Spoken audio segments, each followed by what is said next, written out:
Lesson 66, forces in two dimensions. We will be able to explain how forces interact on an inclined plane. Jotting this down, please, ladies and gents, to start off the lesson. I'll be right back. Hold on.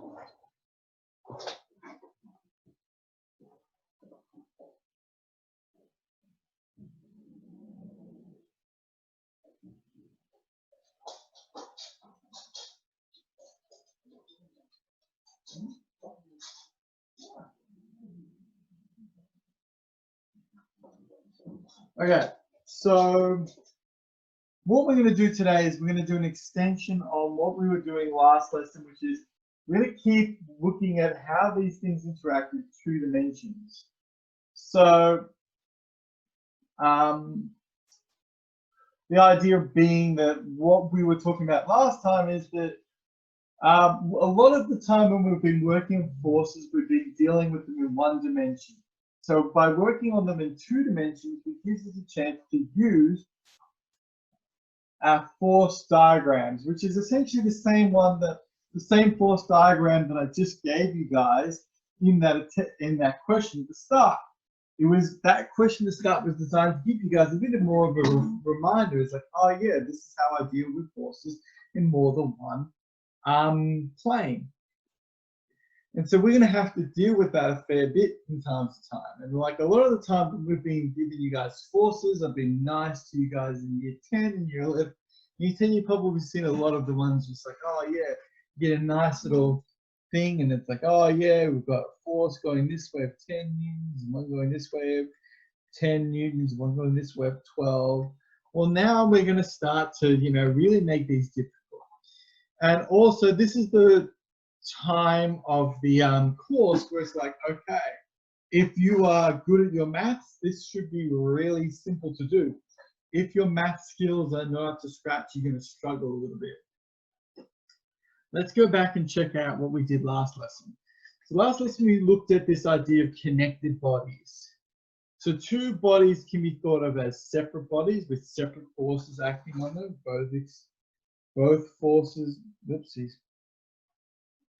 Both forces experiencing gravity, both of these objects experiencing friction, both of these this object experiencing a drive force, this object experiencing a pull force, both of them experiencing a normal force. Or you could instead think about them as one object with one large driving force and one large frictional force and one large gravitational force. And this is true of any sort of object, of any sort of thing. You can think about them as forces acting on a system or as an object. And the important thing is when you deal with them objects as a system, you're going to have to make sure that you understand that forces that accelerate that system have to accelerate all of the mass, not just one object. What we did was we did an example of a train pulling on a carriage. We said, well, what was the force? Assuming there's no friction, then we'll account for some friction. And then what we did was the first two was like looking at them as a combined system. And the second one was looking at them as individual systems. So you can always swap between the two things. When you swap between the two things, it's important to recognize that the acceleration is going to be the same, but the forces being experienced may be different. Then what we did was we did this unfortunate tragedy happened where the train went over the edge. We sort of looked at, well, the force of the train is going to be pulled down. And it's actually interesting. The acceleration of that train engine falling over the edge is 9.8, and that's how we use it to calculate the force. But when we eventually figured out the acceleration, it doesn't fall at 9.8. You guys might be like, well, how does that work? But remember, we sort of thought that through. Is that because there's other forces acting, and because that force has to accelerate not just the mass, but also the of one object with the mass of the whole thing, that acceleration's kind of dampened a bit. It kind of isn't as large as it should be. And then what I did was I gave you guys this to work on. Now one student got in contact with me and said, "Sir, I tried this question and I got it wrong. And I've got the answers down the bottom here." The student in question, which I'm not going to embarrass who it was, actually did everything correct, but they made one small mistake. I'm going to go through this really quickly. I'm going to go through this rapid style. So to give you guys maybe a quick little thing on how you would do this thing. This is still homework. I still want you guys to do your own working out for this. But if you were a bit stuck on where to go for this question, hopefully if I quickly go through it, it'll make a little bit of sense to you. A 0.5 kilogram metal block is placed in a string. Oh, if you didn't know this was homework, I put this up on the Google Classroom after the lesson. So yeah, a 0.5 kilogram metal block is attached to a piece of string. The dynamic card is shown, and this is also, by the way, an experiment that I would then go through with you guys. What we would actually do is we'd get the dynamic cards out. What we would do is we'd set up the situation, we'd measure the acceleration, and then we'd calculate the acceleration. This is what we would do in class. This is probably what we would have done this lesson in class if we were, weren't in lockdown. So yeah. The string, which is a bit of a shame, but yeah. Yeah, the answers are at the bottom. These are the answers down the bottom. A 0.5 kilogram metal block is attached to a piece of string. The dynamic card is shown. The block is allowed to fall, dragging the card along with the card has a mass of 2.5 kilograms. If friction is ignored, what is the acceleration of the block as it falls? So let's pull in, well, what forces have we got acting here? Well, there's no friction.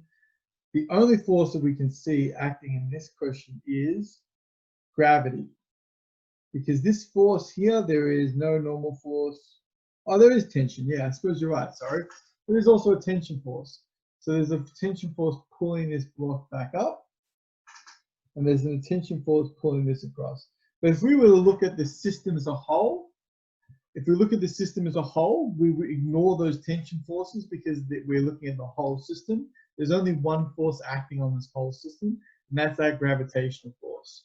What is that gravitational force? Well, that gravitational force is the mass times gravity. The mass that's creating that force is 0.5 kilograms times 9.8. That's going to give us 4.9 newtons. That's the force, the external force acting on the whole system. Now that external force that F net has to move the mass, which in this case, the net mass is 0.5 kilograms plus 2.5 times by the acceleration. F equals ma, so therefore 4.9, because that's the net force on the system, times 0.5 is 3 times a, 4.9 divided by 3 equals a equals 4.9 divided by 3 gives us 1.6333 recurring, so 1.63 meters per second squared. So that block is going to fall down at 1.63 meters per second squared, not 9.8. So it actually falls at a slower rate. And the reason is because this weight has a force upwards by the tension force. You can actually calculate that tension force if we now just look at the block. This is not a question, by the way. We've got the correct answer, 1.67. What would be, this is like a bonus mark question, but have a look at this. On this block, we've got two forces. We've got a force downwards, which is going to be, which we're going to go is 0.5 times 9.8 is 4.9 newtons. Okay, and they've got a force upwards, which is some kind of tension force. Okay, that's some kind of tension force going upwards. So how much is that tension force? Well, you can actually calculate that by saying, well, we know what let's calculate F net. The F net on this object is going to be mass times acceleration is going to be 0.5 times 1.63. So therefore, 0.8 newtons is the net force downwards, not 4.9. Not 4.9. So if it's 0.8 newtons, there must be a tension force. That tension force must be 4.1 newtons up. Because that wants to, the gravity is pulling it down with 4.9, but the tension force is pulling it up 4.1. So the overall net force is 0.8, and that's how I get that acceleration. That's an extra bonus calculation. You'd need to do that. But, you know, that sort of helps you understand what's going on here. By the way, if that's 4.1, then this must be 4.1, and then you could then, you know, because those forces need to balance, then we could go through, we could find out what's going on. Let's finish off this question though. How fast will the block be moving after 0.5 seconds? V equals U plus AT. U, we're going to take as 0 plus A, which is 1.6 times T, which is 0.5 seconds, is going to be 0.8 meters per second. Last one. If the frictional force of 4.3 acts on the cart, what is the acceleration? Okay, now we've got a new situation here. So we've still got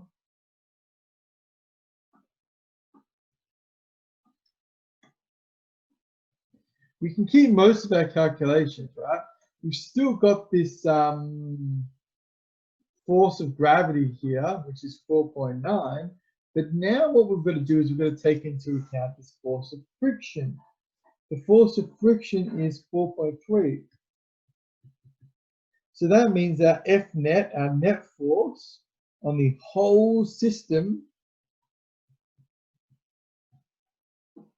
is 4.9 minus 4.3, which means our net force on the whole system is actually only 0.6 newtons. Now that 0.6 newtons has to accelerate the whole system. So therefore, F net equals MA. That 0.6 needs to accelerate the whole 2.5 plus 0.5 mass. So 0.6 equals 3A. A in this case, 0.6 divided by 3, which is 0.2, which is how we get 0.2 meters per second squared. And that was pretty quick, but I want you, and I know that I did that very, very quickly for you guys, but I didn't necessarily want you guys to copy that down. I just wanted you guys to watch that. But what I'm going to get you guys to do is I would like you to do these calculations yourself. Okay, try to do these calculations yourself. Take a photo, upload it to the Google page, because I want to see you all working out. I don't want to see you copying down what I just did here. I want you guys to actually work it out. Draw a picture. See if you can better understand what's going on here. Now, I'm going to jump forward now. Are there any questions on this before I keep going? If you do have questions, let me know. If I am going too quickly, let me know. But I was trying to go through this one quickly, just so you guys see a rough idea of how to do it. The trick here is to remember that the net force acts on the whole system. If you look at a net force for an individual object, you need to look at its acceleration. And so then you can get an idea of what that net force is. Once you know what the net force is, you can start to figure out what the other forces might be. Now, before we get to inclined planes, I'd like to talk about one more type of question that they love to do, which is sort of related to connected bodies, which is blocks. Now, I've just ripped this question straight from another place. It's actually from the 1979 year, I think, a year 12 maths, year 12 physics exam. So it's a very, very old question, but it still gets asked all the time. So blocks are can be still thought of as one system or two bodies. So there are still multiple ways we can think of blocks. We're going to work on this question here. Two masses A and B are accelerated through the smooth surface by a force of 48 newtons as shown. The acceleration of A and B is 4 meters per second squared. The mass of A is 4 kilograms. You don't have to write that down. You say, well, sir, what do you mean? Why not? All you need to do is, instead of writing this down, is draw the picture. Or you don't have to take notes at all if you don't want. It's up to you guys. A, B, and I'm going to write 48 newtons. I'm also going to write, I know that this one, mass A is 4 kilograms, so I'm going to write 4 kilograms. I'm going to write a question mark kilograms, because we don't know what that is. But we know that this force here, this acceleration of the, we know that both of them are moving at 4 meters per second squared. Okay. The question is, what is the mass of B? Okay, so how do we calculate what the mass of B is? Now, if we know that they're moving at 4 meters per second squared, we can use that information to find out what the net force acting on them is. But we already know what the net force acting on them is. It's 48 newtons. Okay, so they're being pushed. So if we go here, F net equals MA. We know that our net force is 48. We know that our acceleration, because of that force, is 4. And so what we want to do is we want to work out our mass. Our mass is going to be 48 divided by 4, which is going to be 12. Now, it just so happens that we know, so therefore our combined overall system mass is 12. So you might even want to call it your net mass. I don't know if that makes sense. That could be a way you could refer to it as your net mass. Your overall mass is 12. So if M equals 12, and therefore A plus B equals 12, that's 4 plus B equals 12. B equals 8 kilograms. Ta-da! Job done. What is the magnitude? Now, the next one is where, in my opinion, it starts to get hard. The first one's like a, cool, great. What is the magnitude of the force exerted by A on B? So what we want to know is, what is the force exerted by A on B? So we want to know, what force is this getting pushed forward at? You guys might be like thinking, oh, so we already know that it's 48 newtons. And it might be like, yeah, but remember that 48 newtons, one, is only acting on object A, okay? And remember that there is still a force of A acting on B and B acting on A. So let's see if we can think about, well, what would this force be? To do this, the best way to do this is to think about individually now. For B, we can go, the acceleration of B is equal to 4. The mass of B is equal to 8. So therefore, force acting on B is going to have to be mass times acceleration, is going to have to be 8 times 4, which is going to have to be, 4 8s are 32. 32 newtons worth of force. Okay? So that's the force needed to be applied to move that object B with that much force. Okay? Now, what is the magnitude of the force exerted by B on A? Well, I can easily do that because if I know, because of Newton's third law, if A pushes on B with 32 newtons, then B is going to push on A with 32 newtons. The force on A is 32 newtons. And I'm done. That would be the end of the question.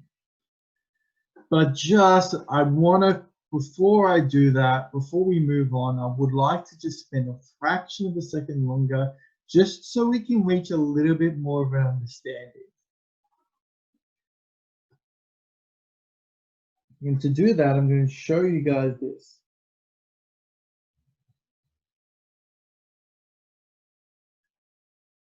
This is A. Now, A experiences two forces. It experiences a force to the right of 48 newtons, and it experiences a force to the left of 32 newtons.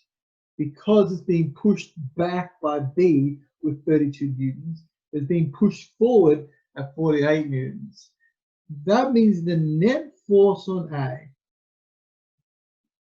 is 32 minus 40 is 48 minus 32, which is, oh my god, give me a sec, 16 newtons? 16 newtons. No, shit. I'm actually going to get my calculator. For some reason, my brain decided to shut down just then. No, it was right. It was goddamn right. It was 16 newtons. And it's going to be this way. The reason it's going to be to the right is because we know that 48 take away 32 is 16. Okay. If we know that it's got an overall force forward of 16 newtons, we can then go, well, what's force equals mass times acceleration? We know the mass of it is 4 kilograms. So 16 equals 4 times A. What is that acceleration? That acceleration is 4 meters per second squared. And that is the same measurement from the start. And that's, I think, is that sort of helps me understand it, is that, yeah, sure, because it's a smaller mass, it needs less force to accelerate it, but it's still being hit with the 48 newtons. So if it needs less force to accelerate it, then why isn't it going super, super fast? And the reason that it's not going super, super fast is because it's being pushed back by B. And so it's being pushed back by B, and those things happen to balance out perfectly. So I think that's sort of like, we didn't need to do this part in the bottom left corner here, but for me that helped, bottom right corner, sorry, but for me that helps me better understand what's going on in this system. And again, and you could do the same thing with the tension that we looked at in this previous example. Here we could use we could explore the tension in that same way. But yeah, ultimately the lesson that I'm trying to teach you guys is that it's actually okay. You can look at a system as just one body, or instead you look at it as a system of bodies. So more than one. It doesn't matter how you do it, but as long as you're consistent. Obviously, because we're looking at a system here, we don't care about the force of A and the force of B on A. But when we're looking at them as two bodies, that's when we do care about these forces. Are there any questions on this stuff?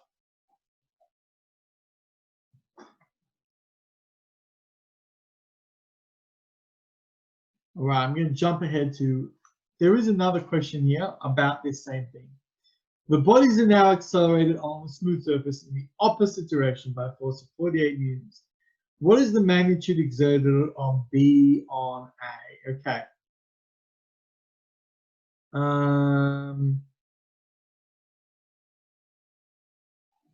Okay, so now what we're going to do is we're going to do the same question. The body's now accelerated, so we still know a lot of the facts here. We still know that this is going at 4 meters per second squared. We still know this is 4 kilograms. We know this is 8 kilograms now. So this should actually make life a little bit easier for us. And again, this is going to be exploring. We're going to work out what is the force exerted on B by A. So let's draw our big block B here. Here is B, and it's going to be 8 kilograms.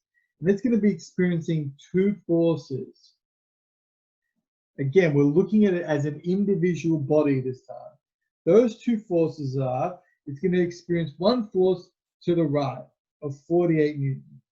And it's going to experience some force backwards. And that's because this block A is going to push back. So that's the force of A to B. It's the force of A acting on B. Now we happen to know the net force is to the left. The reason we know the net force is to the left is because overall the force to the left is going to win. So what is that net force? Well, that net force is equal to the mass times acceleration. 8, which is the mass, times acceleration, which is 4, because we're going to assume the acceleration is the same. So that's 32 newtons worth of force. Okay, so now let's now do the final answer here. F net is going to be the 48 newtons to the left minus this F on the A force acting on B. That's going to be 32 newtons. It's going to have 48 minus the force of A acting on B. If I then put that to the side, 32 minus 48 should be 16.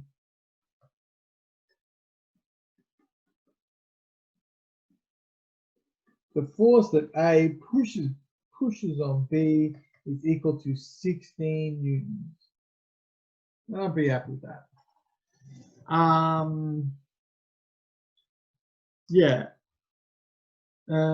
So yeah, and of course I've done a little bit of a weird, I'm going to admit to you guys, I kind of did a weird thing with regards to the signs here. I could have just said, oh, plus the force of A acting on B, then I would have got a negative answer, and that negative answer would have informed me that the force that A is acting on B is in the opposite direction. But I'm just going to subtract them because I just know that the net force is going to be whatever that initial push force is, removing that force by A and B. So I'm going to write 16 newtons to the right, but I don't need to worry too much about that. Maybe if I was smart, I would know that it's 16 no matter what, but I did these calculations anyway. So that's when two blocks interact. When two blocks interact, you got to make sure you pay attention to the small block pushing the big block pushing the small block. The small block is always going to need less force to accelerate it, but it will be pushed back, or it will experience less of push. I may have a question here. Someone has asked something. How did you get acceleration of 4? I got that acceleration of 4 because of the previous question here. It said, it did say, I just stole that acceleration of 4 here. The bodies are now accelerated together on a smooth surface in the opposite direction by force. It doesn't say, without knowing that acceleration is 4, you can't do the question because you can't know what the net, you can't know what the acceleration is. You can't know what the, you can't work out the rest of it. You could say, oh, it's 48 newtons. You could work out you could go 12, you could 48 divided by 4, and then you could work out, you could go that way as well instead if you wanted to, but yeah, you need to use previous information to solve this one. Anything else? Let's jump on then to the next, and this is going to be pretty much the last topic. Then, oh, there is another question before we go. So, yep, someone's asking a question. What does A arrow B mean? So when I do A arrow B, isn't it, someone's trying to correct me, sorry, isn't it B to A? B exerting to A. What is the force of B on A? Okay, so I've calculated the force of A. What is the magnitude of the force B on A? Oh man, maybe you're right. Maybe I completely stuffed this up. I've figured out here the force of A on B, which is 16 newtons to the right. Technically, the question was the force of B on A. I am just going to cheat though by just saying, well, that's going to be the force of B acting on A is going to be 16 newtons to the left. And I just got that because I used Newton's third law. If A is pushing on B with 16 newtons to the right, then B will push on A with 16 newtons to the left.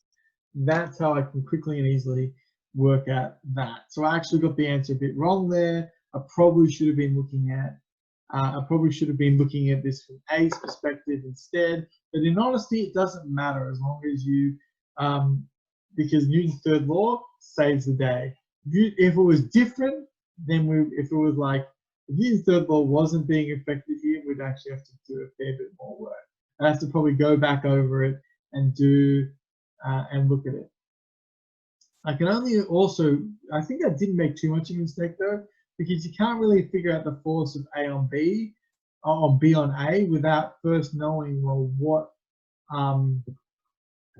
what is going on here, what's going on to B. But again, if you know that it's going 4 meters per second squared, if you know that this is being moved to the right at 4 meters per second squared, 4 times 4 is 16. So it's going to be 16 newtons no matter what. Okay. Moving on, because I want to move on now, unless there's any more questions.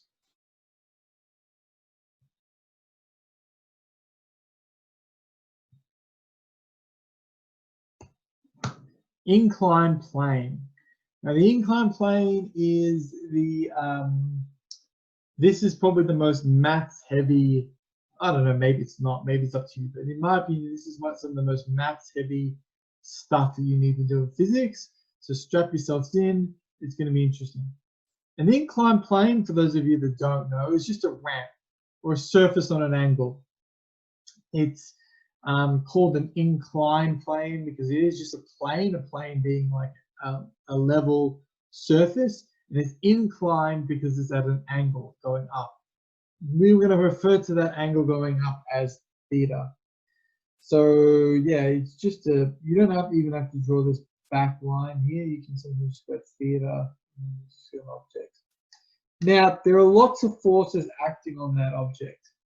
Okay, a block on an inclined plane, so this is just a block of mass, you know, will experience the same force, gravity, and the normal force. Let's draw that gravity force in. There is that gravitational force pulling that block downwards. It's exactly what we would expect. It's pulling that block downwards into the plane, just like an apple would fall onto a table, just like a you know, a book sitting on the bookcase. It's just pulling it straight down. No issues, nothing, whatever. Who cares? It's on an inclined plane. Gravity still pulls it down. Where it gets interesting is the normal force. The normal force always acts perpendicular to the surface. So now that our surface is on an incline, we have a problem because our normal force looks like this. And normal force comes up at an angle. It's coming up at an angle, okay? And that angle is perpendicular to the surface. If I was to draw this angle here, this is the perpendicular right angle force, okay?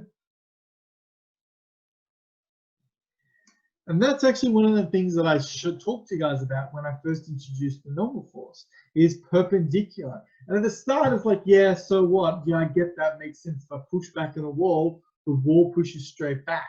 But in this case, if you push down on an inclined plane because of, gravity, then it's going to push up directly away from the surface, not an opposite the gravitational force. Friction is another one, because if this block is sitting on an inclined plane, you might imagine that it's slowly going to slide down that plane, and that's exactly what's going to happen. But there's going to be a frictional force, and that frictional force is going to be opposing that force, but it's also going to be acting parallel to the surface, not perpendicular to it, not at weird angles. And so that gives us this situation here. Now, logically, from a physics perspective, this makes sense. From a physics perspective, gravity pulls it down, normal force and the frictional force act perpendicular and parallel to the surface respectively. Physics-wise, this is easy to understand. Mathematically, this is a nightmare, because it is exactly the same issue that I gave you guys in the attendance question. Mathematically, this is hell to try and figure out what the net force is, because these vectors don't line up.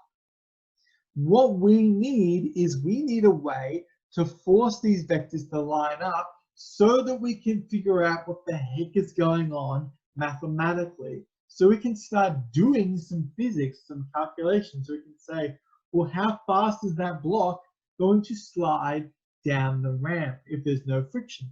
How fast is it going to slide down if there is friction? Now, I will quickly say, for those of you that are a bit concerned about some things, for these types of questions with inclined planes, we assume that, one, there's no air resistance, and two, we also assume that that block is not moving. That block is bolted to the ground. It's some kind of immovable object, okay? Because ultimately that's what it is. It's a plane. When you put an object on a plane, you don't assume that the plane moves. Technically, you guys may have experienced, if you get a block at an angle like this, you put a heavy enough mass, the block will move as well. You actually also have the mathematical abilities to be able to calculate how far that block moves, but we're not going to assume that. We're just going to assume the block stays still. Now I'm going to change the slide here. Now, this next step that I'm going to show you guys is going to be a step that we're going to do to try and figure out how to put all these vectors into the same sort of orientation. Now, my physics teacher, when I was learning physics in year 11, jumped to the answer to this question without ever explaining it. I spent the rest of my learning career trying to figure out how it works. And I'm actually going to show you guys how it works, but I'm going to let you know that you don't actually need to know this part. Okay, you don't actually need to know this part here, but I wanted to show you because I always wanted to see it as a student, because I'm like, whatever. And the other one is, since becoming a teacher, I appreciate geometry, so I like sort of understanding how this works. I think the reason my physics teacher, Mr. Lamb, never taught me how to do it is because he couldn't be bothered trying to figure out how it works. What we're going to do is we're going to do this really quickly. It's a quick detour. So if I take that force downwards from the gravity, I turn that into a line, what I can do is I can get essentially a right angle triangle inside of my right angle triangle. What that has is, that's a right angle triangle there. We're going to call this angle the top thigh. Now, it just so happens that I can then draw another right angle. Grab a look at this right angle here. And I happen to know that if I take these three angles, this theta, phi, and 90 degrees, they're all inside a triangle. So if I add them all together, I should get 180 degrees. That also means that if I take 180 degrees and I minus phi, I can get theta. sorry, that's wrong. If I take 180 degrees and I minus 90 degrees and then I minus phi, I get theta. And grab a look. I've got a straight line here. That straight line is going to measure 180 degrees.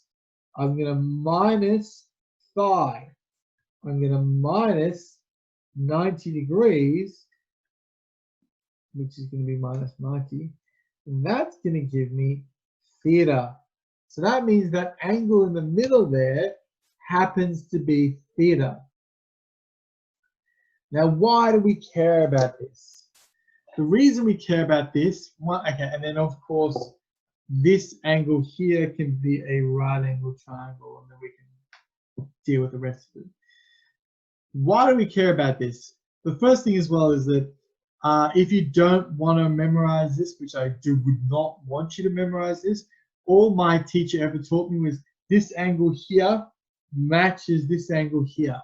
I just got really annoyed because I hated that he was like, oh, that angle there matches that angle there. And then he never explained why.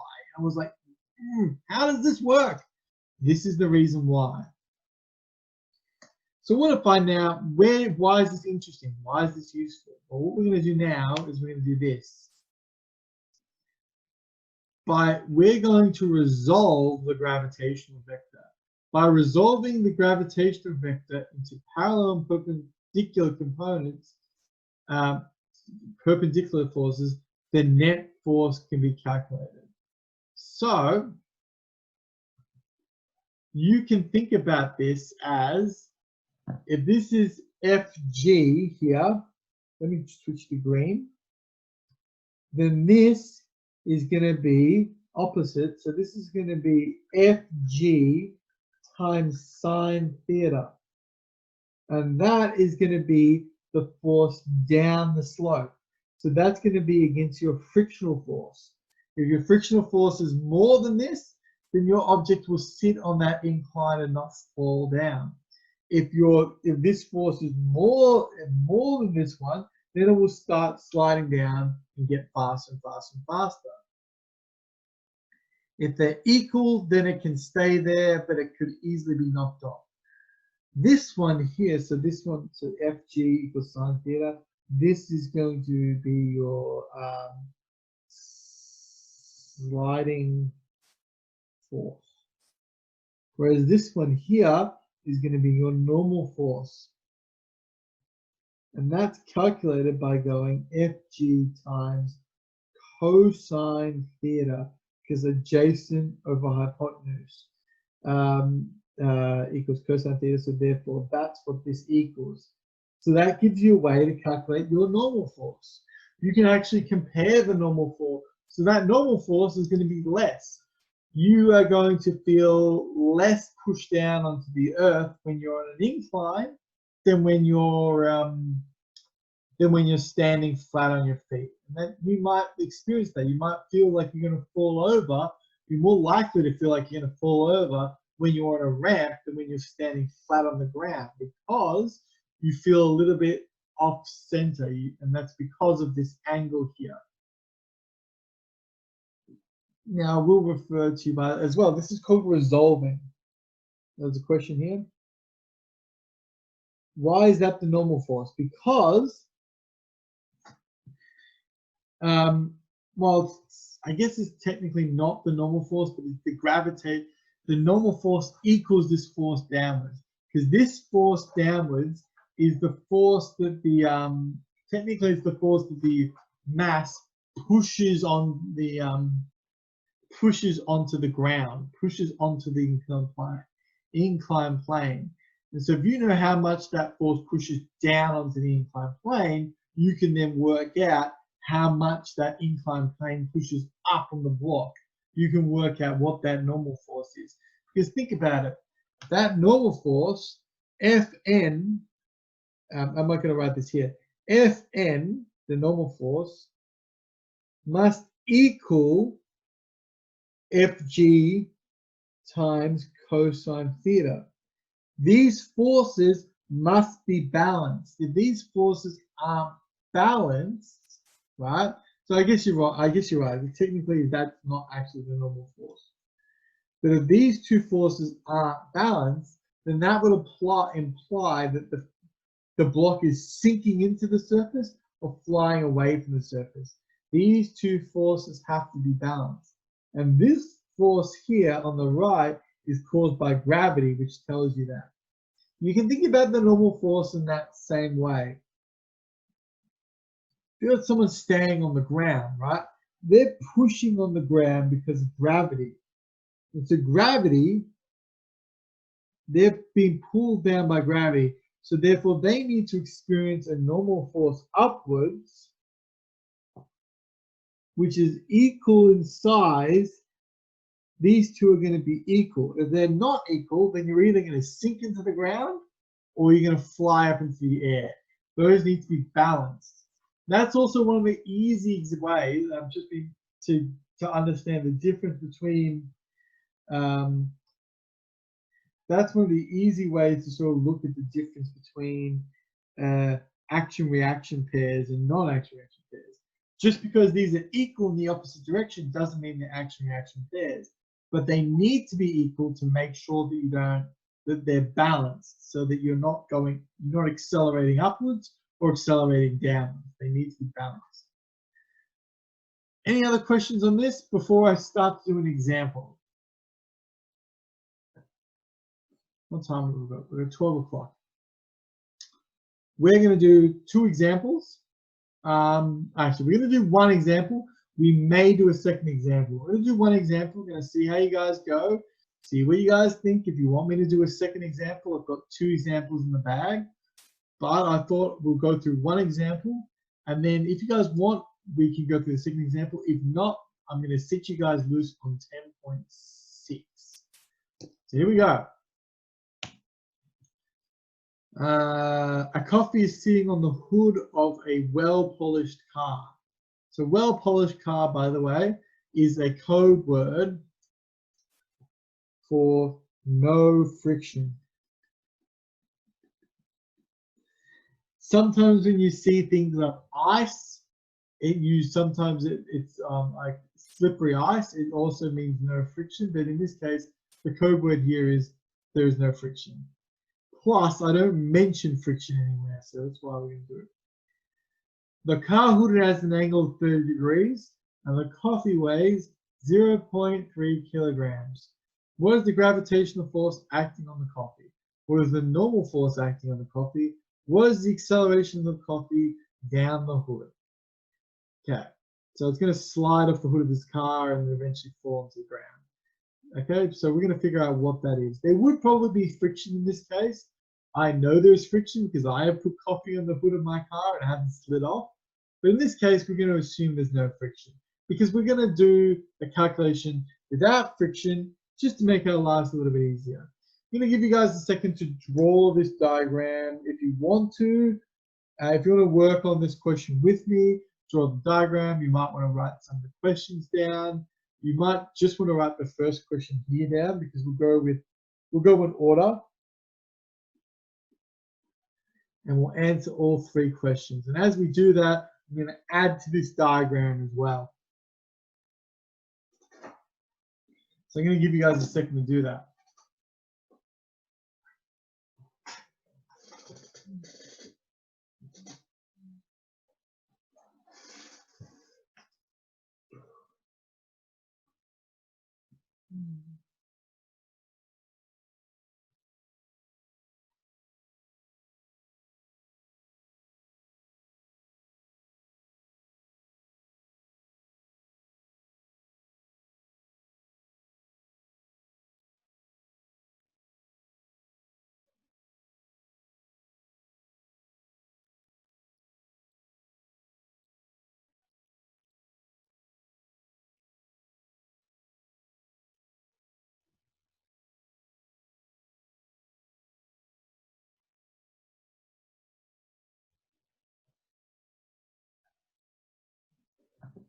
Okay, so let's go have a look here.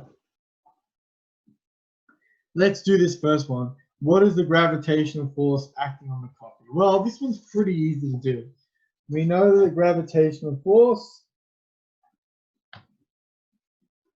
is going to be mg. So that's going to be the mass, which is 0.3 kilograms, times the gravitational force, which is 9.8. 0.3 times 9.8.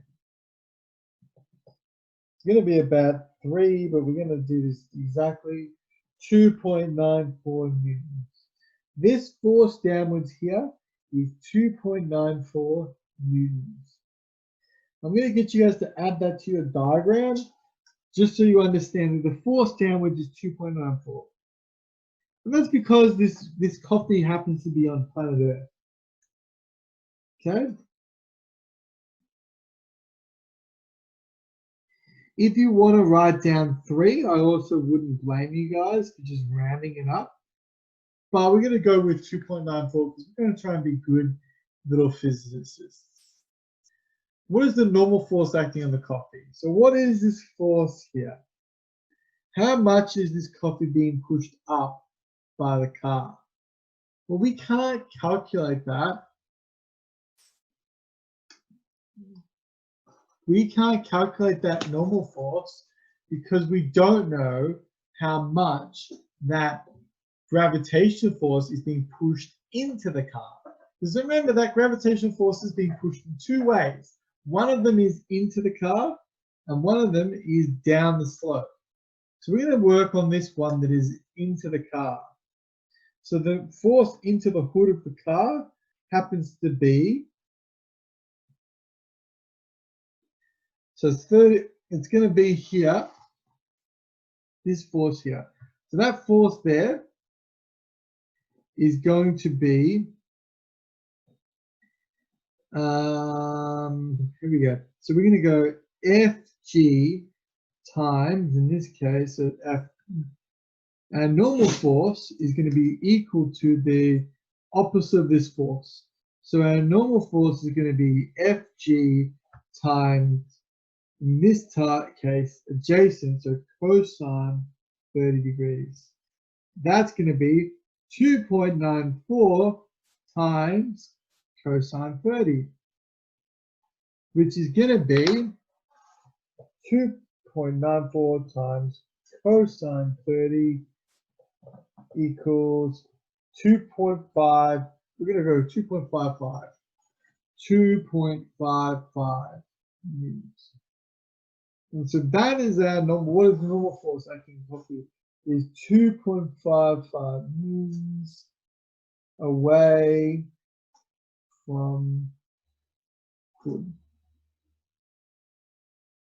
Or you can say perpendicular to the hood or whatever.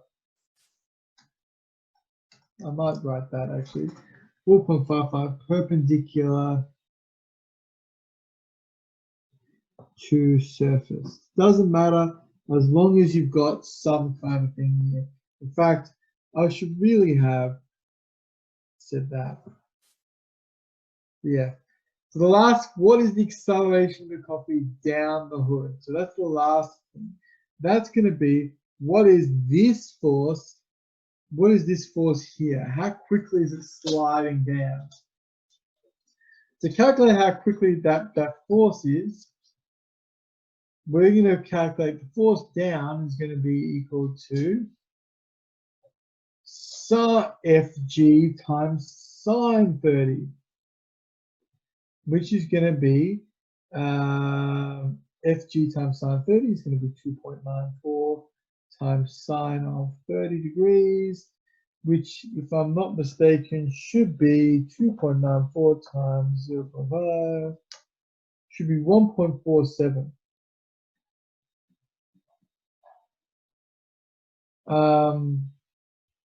So that's 1.47 newtons. But that's not what the question says. The question asks, what is the acceleration down the hood? So F equals ma, F divided by m equals a, equals 1.47 divided by, the mass is 0.3.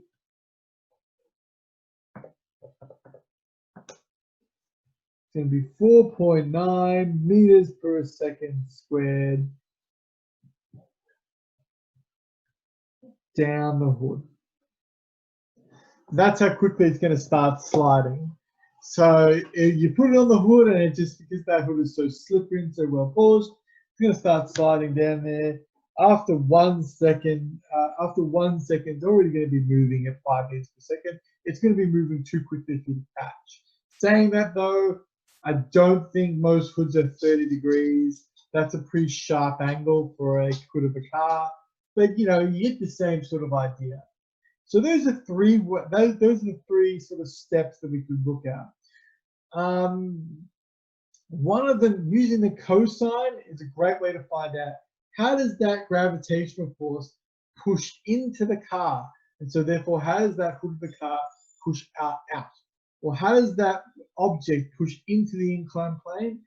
So then how does the inclined plane push out? That's this whole red section in that top right hand corner here. This section here deals with, well, how does that force interact down the surface of the inclined plane? And so that's the one where you need to factor in friction. Are there any questions about this?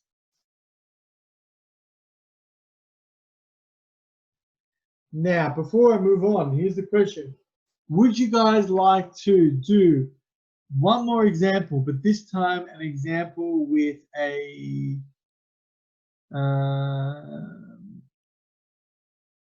would you like to do one with an example? This example has a force of friction involved, or would you like to instead start working on the questions in 10.6? Would you like to do another example or start working on 10.6? I want to see some votes in the chat before I make a decision. One more example, another example. So 2 people want another example. Let's go. I'm going to let my dog out because he's whining a bit, but can I get you guys to copy down this image here? It doesn't obviously have to be, it can just be a box sitting on a ramp. But I want you guys to get this down and then write down this first question, or maybe we'll just work on it. It's up to you guys.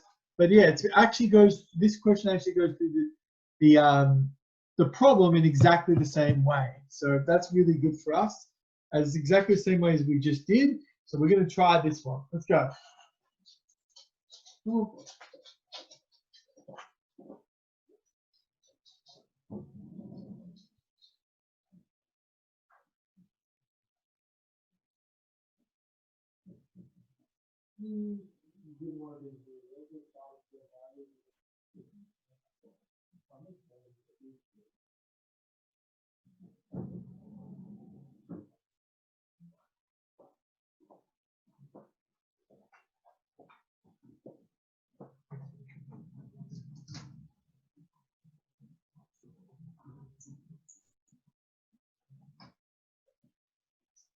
Okay, let's do this one. A car, a 1,200 kilogram car is rolling down a hill at a constant speed. The road is inclined at 20 degrees to the horizontal. The situation is shown in this diagram. So I'm going to redraw that diagram over here on the left. But of course, I'm not going to draw it like that. I'm going to do this, and do this. And do 20 degrees here, and then go to a box. Because, you know, that's the best looking car I've ever seen. What is the magnitude of the wave force acting on the car? So what it's asking for here is this force downwards, Fg. Fg in this case is going to be mass times gravity. Mass of the car, 1,200 kilos. Gravitational force, 9.8. Our force is going to be 1,200 times 9.8, 11760 newtons down. Perfect. Nice and easy. The first one's usually quite easy like that. So that's the force of gravity. And that force is going to act in 2 ways. One of the ways is going to be perpendicular one of them, yeah, one of them is going to be perpendicular to the hill, and one of them is going to be parallel to the hill. So what we need to do now is we need to start the calculate the magnitude of the normal force. This normal force here is going to be, and this is the part that I always struggle with, ladies and gents, is drawing this triangle in. When I was like, I know this is a dumb thing for you guys to see. When I was studying physics, I always used to do it backwards. So how do you do it properly? You take that normal force and you do a little dotted line in the same line as that normal force. And then that gives you like almost a full triangle. Stop at about this point here, and then you draw a line parallel. And that gives you a triangle.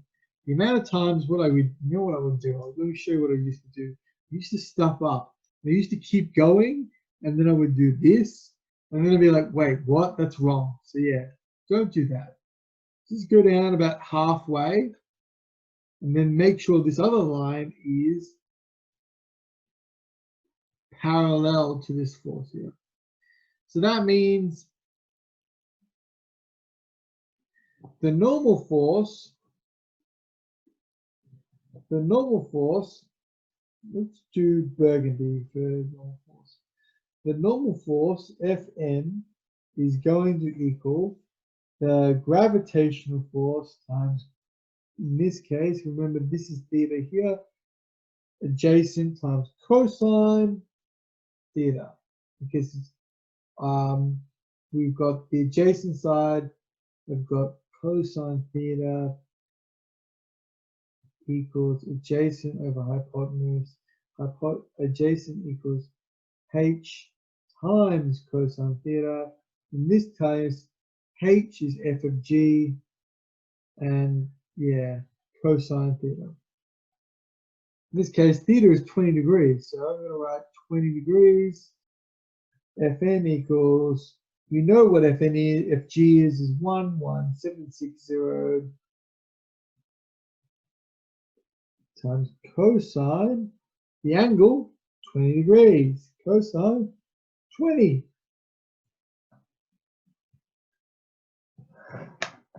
Handy dandy calculator comes out, 11760 times cosine 20 gives us 11,051 newtons perpendicular to the hill.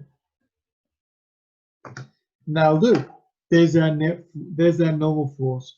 Because that gravity, when you resolve that gravitational vector into two vectors, that is going to be one vector that pushes down, and then there's one vector that's going to push into the slope, and one vector that pushes down the slope. Now this is actually an important idea to understand. This vector, these dotted line vectors, right? They're not new forces, right? They're not new forces. They are just this one gravitational force, except broken up into two vectors in two different directions. Now, when I first teach you guys how to break up vectors, I usually say this is how to break them up into horizontal and vertical components. This is the example that sort of proves that it's not always ideal. In this case, we're not breaking them into horizontal and vertical components. We're breaking them into components relative to the incline of the plane. So last step is determine the magnitude of the road friction of the car. So let's figure out how the heck am I going to figure out that? If it's rolling at a constant speed. That means that F net how do I write this so that it works? F net, I don't want to write the hill.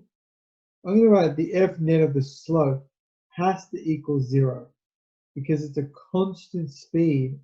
That means that my falling angle, my falling speed, which is going to be this one down the bottom here, which is going to be FG times sine theta.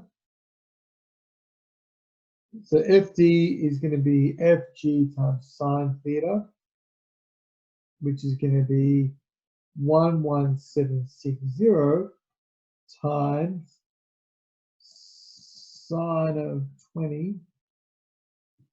It's going to be about 5,000. 11760 times sine of 20. Was I right? Is it about 5,000? Ooh, 4,022. 4,022 newtons. And that's going down the slope. But if we want our F net on the slope to be 0, then F net is going to be FD. And we can remove the frictional force. And we want this whole thing to be 0. So we want that 4,022 newtons down minus that force of frictional to be 0. Because we want to make sure that we're at a constant speed, so no net force. So to be 0, that means the force of friction must be 4,022 newtons up the hill. And that's pretty much how I would do it, is I would go 4,022 newtons uphill. So what I've done is I've broken it into two, and again, let's just go back over this so I keep explaining it, but I'm going to do it one more time. That gravitational force is broken up into two forces. One that goes, which is the gravitational down the hill, and one that is the gravitational perpendicular to the hill. The one that's parallel to the hill has a force of, is fighting against the force of friction. The one that is perpendicular, the one parallel is fighting against friction. One perpendicular is has to balance out the normal force. Now, are there any questions on what I did here or how I did this question?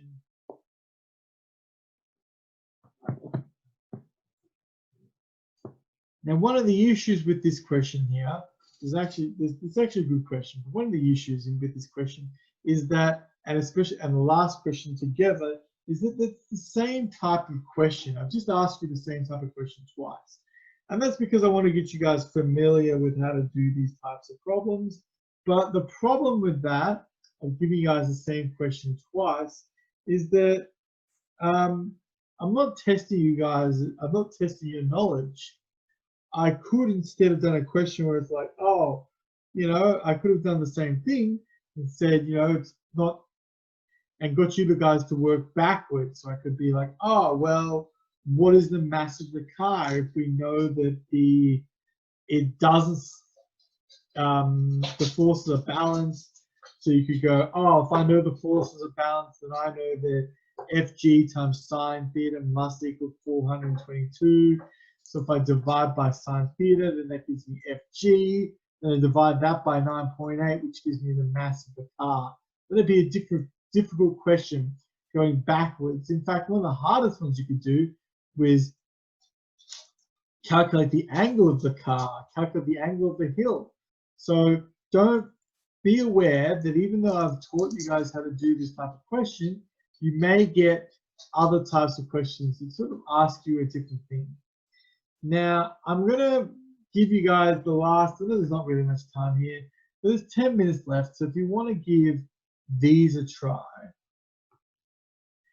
Questions 1, 2, 4, 5, 7, 14, and 15 of 10.6.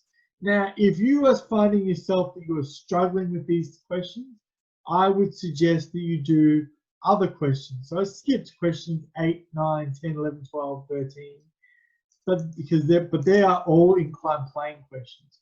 The reason I've given you guys, haven't told you to do all of them, is because there are a lot of questions. The other reason why I haven't told you guys to do all of them is because I want you to do question 14 and 15 because they are dealing with sliding down a slope, dealing with, connected objects. So, you know, they're dealing with, sorry, what's the word I'm looking for? Like dealing with like a carriage or like a car pulling the trailer. So there's one of those examples in there. But the first 5 are really, there's at least 2 hard incline plane questions.